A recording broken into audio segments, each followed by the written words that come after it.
In today's video, he's going to be asking millionaires how they got rich in one of the richest places in London. Let's see what he says, and I'm going to give my thoughts as we go through the video. You turned £100 into £5 million. Yes, yes. What's the business worth now? Over 10 million. $1.5 billion. Right now, we're probably closer to $10 to $12 billion. What do the rich know that the poor don't about becoming successful? The fastest way to build wealth is to build. What would you say is an underrated investment that no one's talking about right now?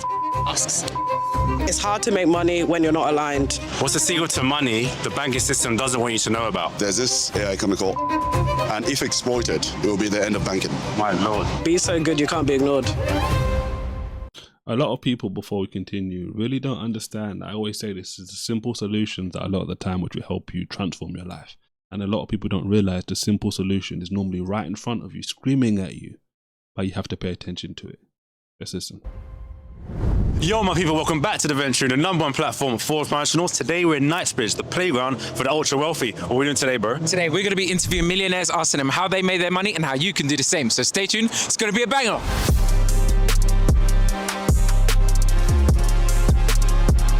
Never lived in a time where So people that apparently, are wealthy female-led businesses are so accessible than the time we're living in today.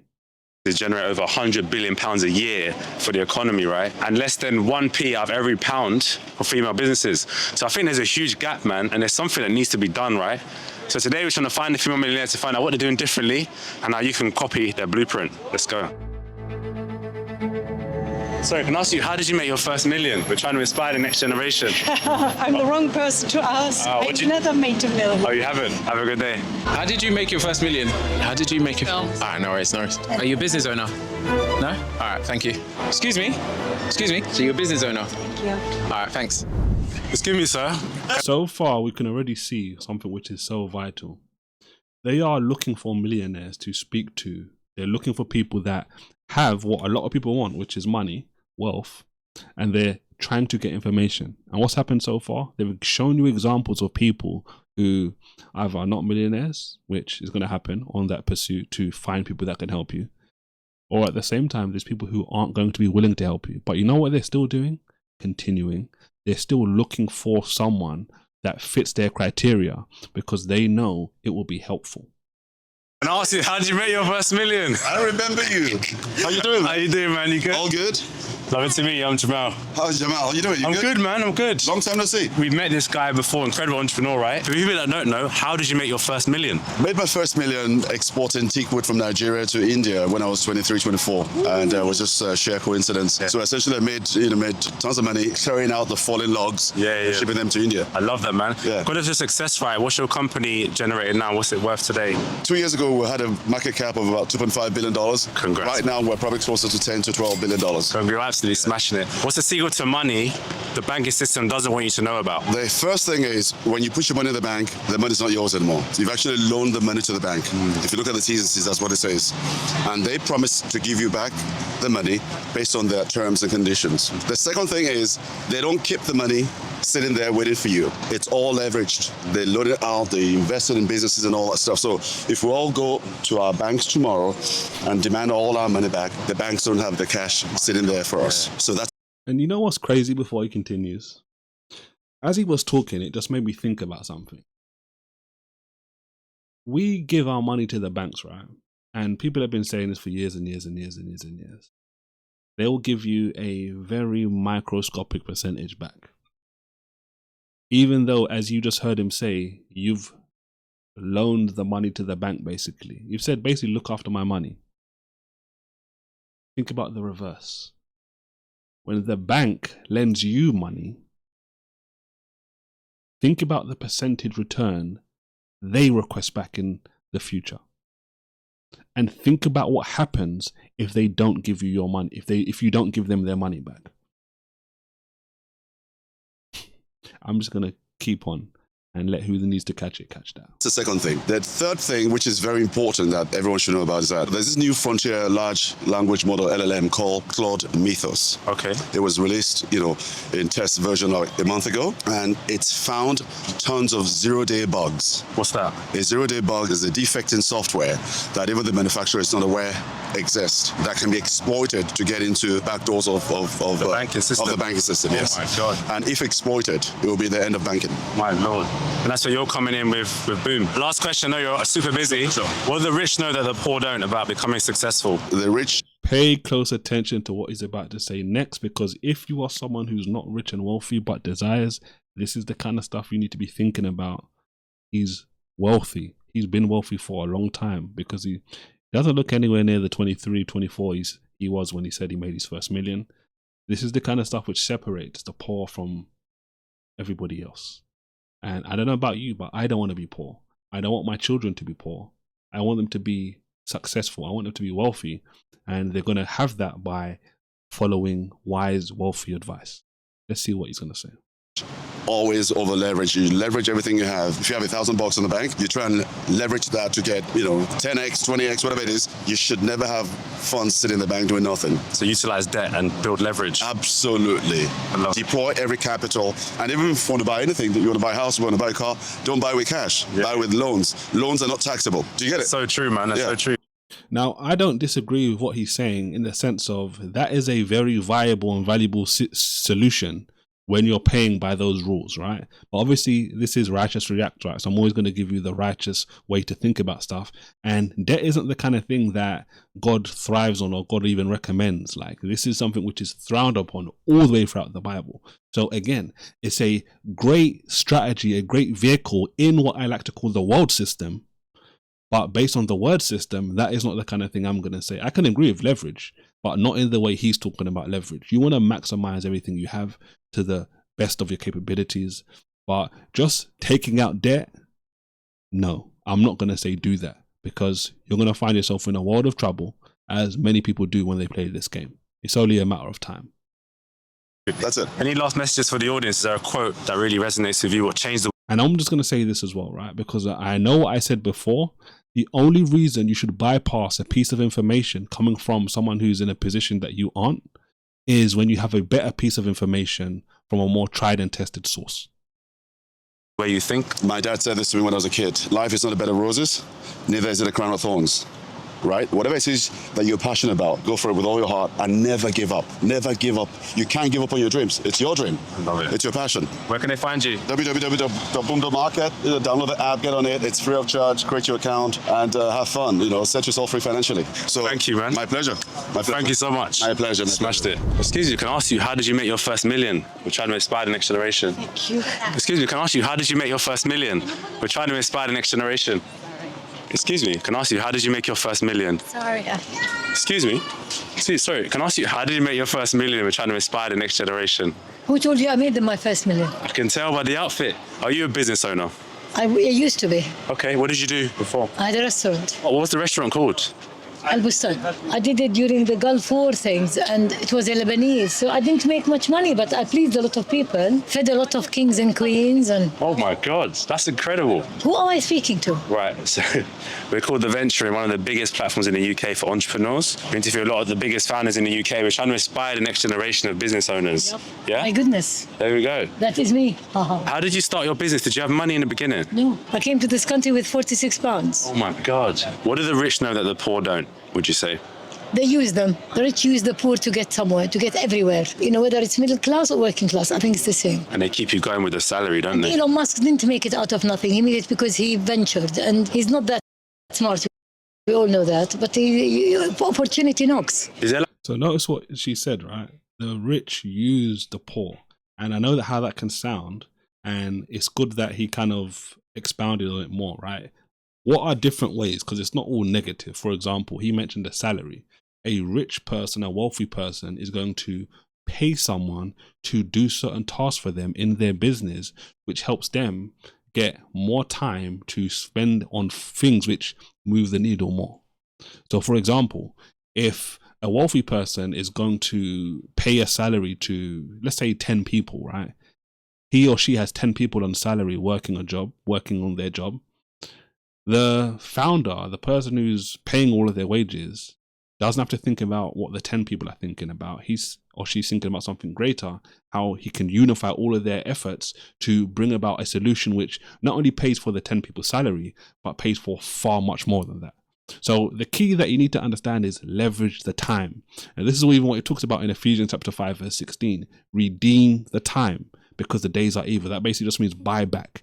Pay money to get back more of your time, because times that we live in are hard right now. So you need as much time as possible.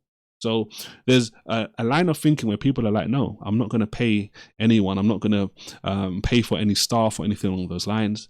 You are just leveraging. You're deleveraging yourself. I'll put it like that. Wise, wealthy people who redeem the time pay people to do tasks which frees them up to do even bigger and greater money-making tasks, which can help them make even more money. Like a business opportunity no one's talking about in your industry for the next generation? Street food is the best food. Street food? Yes. If I had time and the right staff and energy, I would do a van in a market every day, different in London. Low overheads?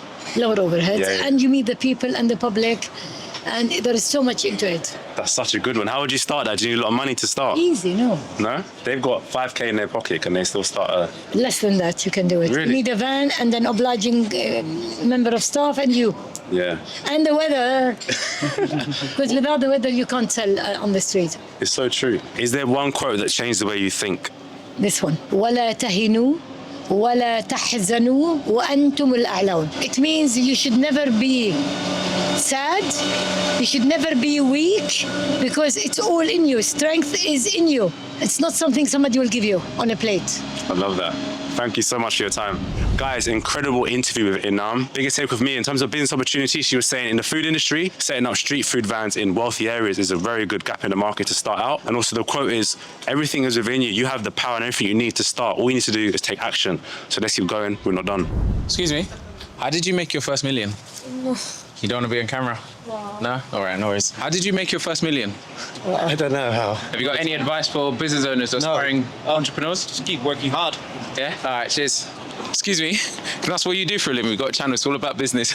I am an accountant. You're an accountant? I'm an accountant, yeah. I'm Is it your own business? It is my own business, yes. Okay, we've got a channel, it's all about business. We've got over 400,000 followers. Do you want to ask you a few questions just to inspire the next generation? Is that right? Yeah, sounds good to me. Yeah? Sounds good, yeah. Thank you. So as an accountant, right, you must have seen so many accounts. Yeah. Where are the richest people putting their money?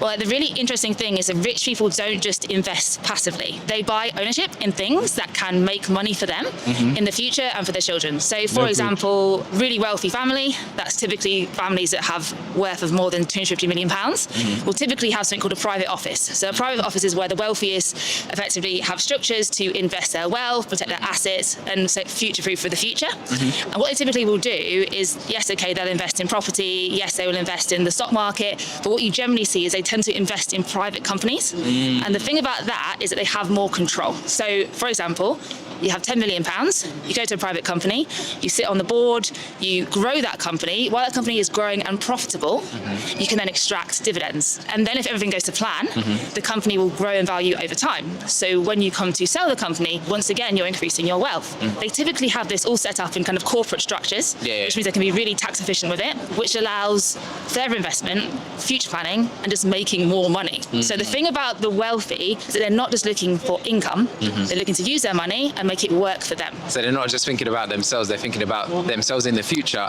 and the next generations to come. Yeah, and they're really clever because they're making their money work for them. And what would you say is an underrated investment that no one's talking about right now? Before we hear that, the key word, like just in summing up what you said in one word, ownership. You see, there's a difference between being an owner and just being someone in the company.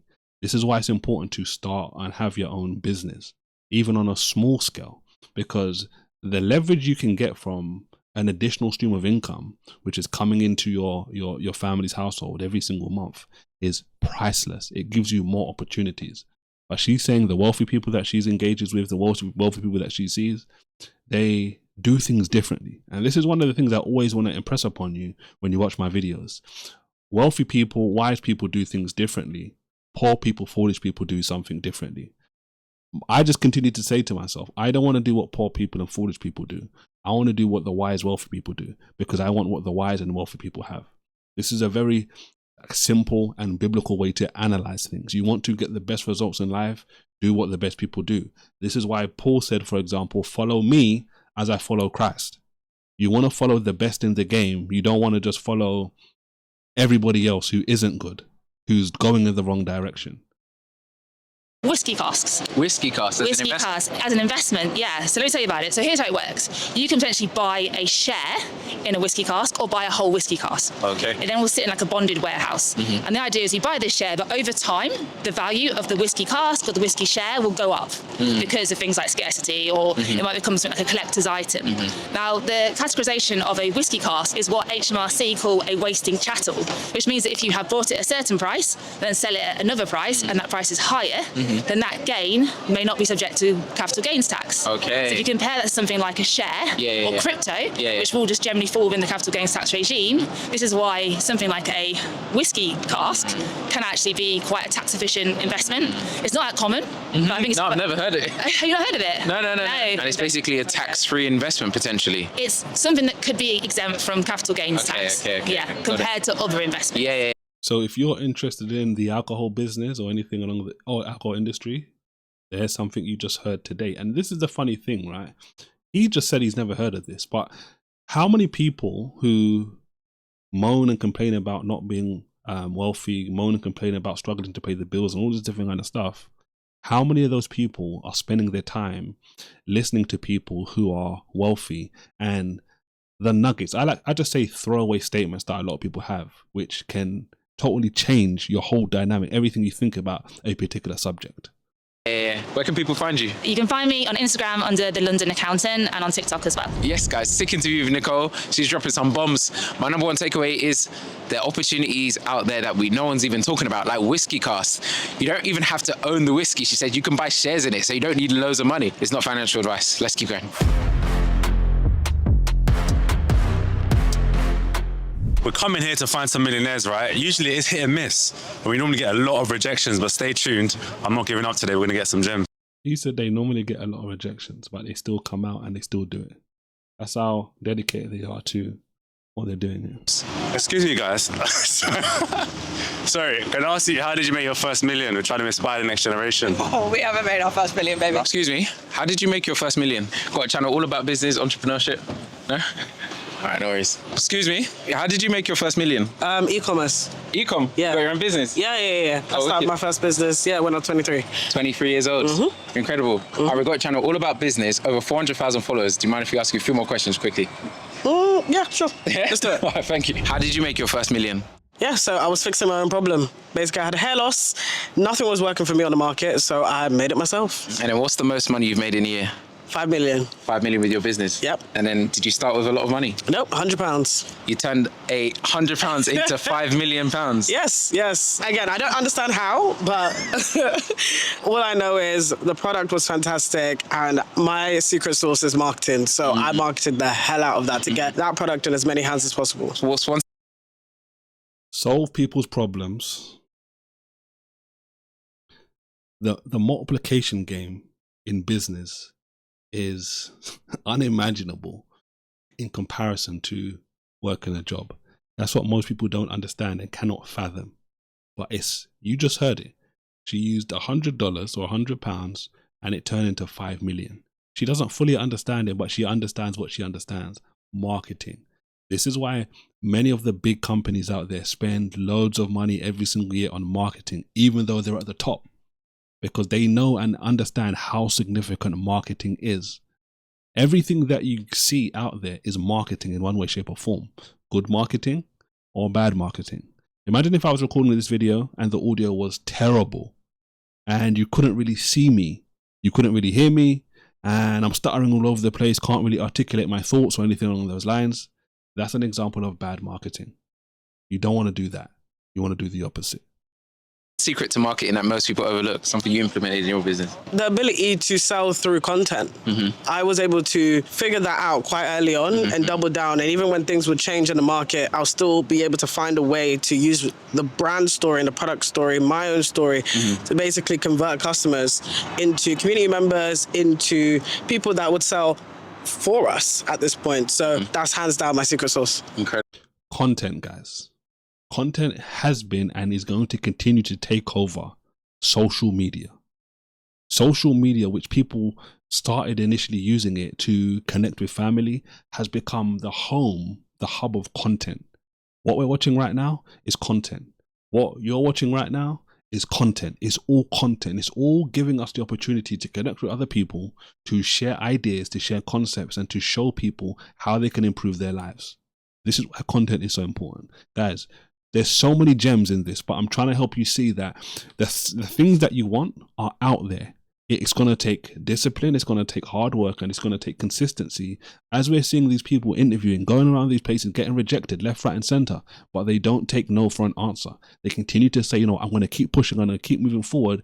I'm going to get the people that can help make their content great. Guys, don't forget to like, don't forget to subscribe, and as always, don't forget to react righteously. And if you want to know how to start a business, the link in the description box below. God bless.